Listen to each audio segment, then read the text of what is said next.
alongside Representative Louis Gohmert of Texas, sitting in for Brian Wilson today. Howdy, y'all. And joining us right now live in studio, internet journalist and all-around troublemaker, James O'Keefe, author of the brand new book, and I mean brand new, just released this week.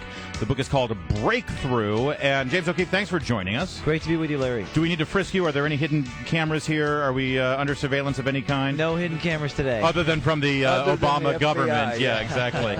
So, boy, when you launch a book, you know how to launch a book. You had one of your famous hidden videos out this week focusing on Obama phones. Let's hear a little bit of it. Obama! You got Obama phone? Yes, everybody in Cleveland, low minority, got Obama phone. Oh, wait a minute now. Obama in president, you know? So this was our original Obama phone lady, of course, who brought Obama phones. So you were inspired by that video, were you, James, to go out and do a surveillance on the Obama phone racket? Inspired by so many different things, but this was what sort of brought it to light initially.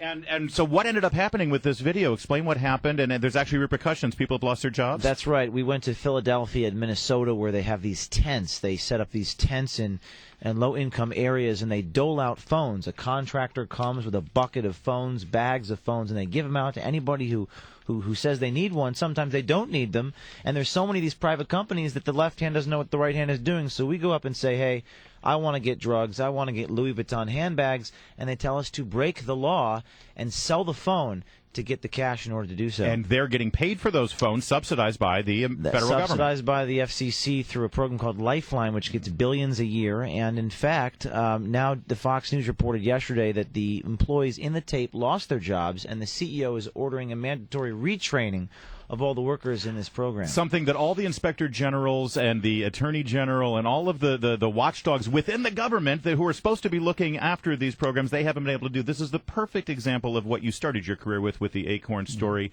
and your book, frankly, frames out. Your book is laid out. It's almost like your take on the Alinsky rules. Yes. Each chapter is the Project Veritas rules, the James O'Keefe rules.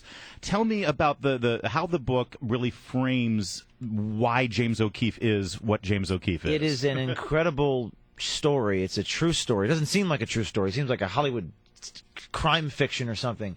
It's a true story of what happens to a independent citizen journalist when he speaks truth to power. And the stories are incredible. Over the last few years, our journalism, with Hannah Giles, of course, everyone knows the Acorn. What people may not know is the genesis with Lila Rose and the Planned Parenthood videos. And yes. Planned Parenthood sent us cease and desist letters, try to stop us from doing that. Acorn, NPR, Medicaid, voter fraud, 6 states changed voter ID laws.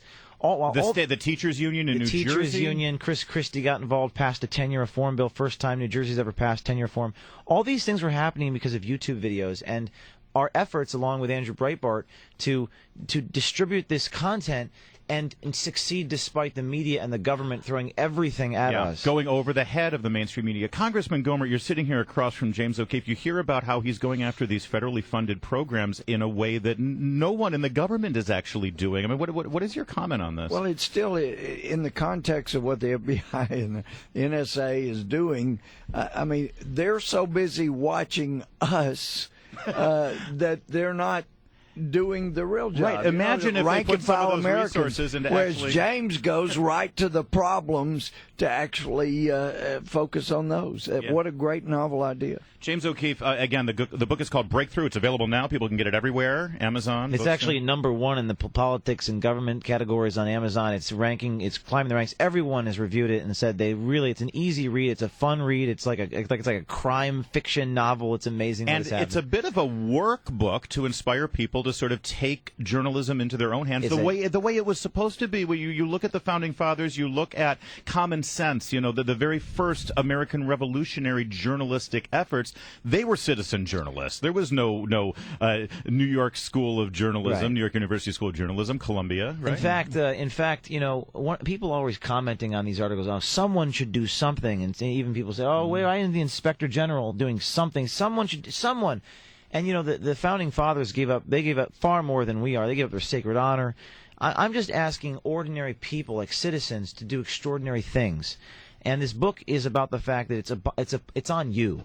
And this book is a field guide. It is a manual for how to overcome this incredible government media complex that is designed to stop people from doing whistleblowing and investigative reporting. Now, I know you can't tell us specifically what other things you're working on, but I know that through your organization, Project Veritas, you've always got stuff going on.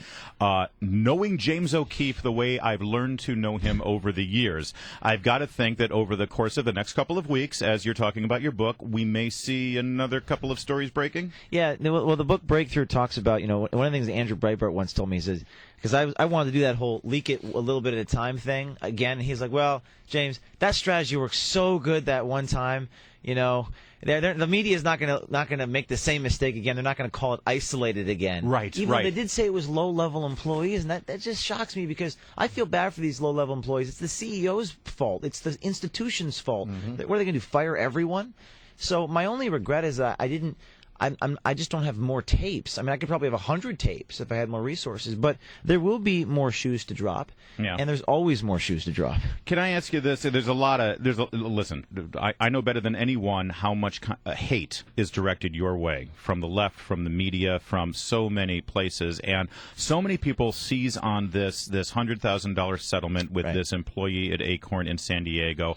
I'm very intimately familiar with the details of that, but I want you I know that you're limited in how much you can say about it, but can you please at least put it into context so that people don't think that you have in some way, by paying that $100,000 or through your settlement, that in some way you've admitted that you broke some law or, please. My pleasure. And by the way, the book thoroughly documents all the lies the media has thrown about this. This was an invasion of privacy thing in California. By the way, David Korn of Mother Jones Magazine won a journalism prize for releasing a tape of Mitt Romney's 47% tape, which could be, we don't know, in violation of the two-party consent statute in Florida. Now, I did virtually the same thing in California, except I was one-party consent to the conversation. In that case, they put a camera on a bar, and who knows where the guy was.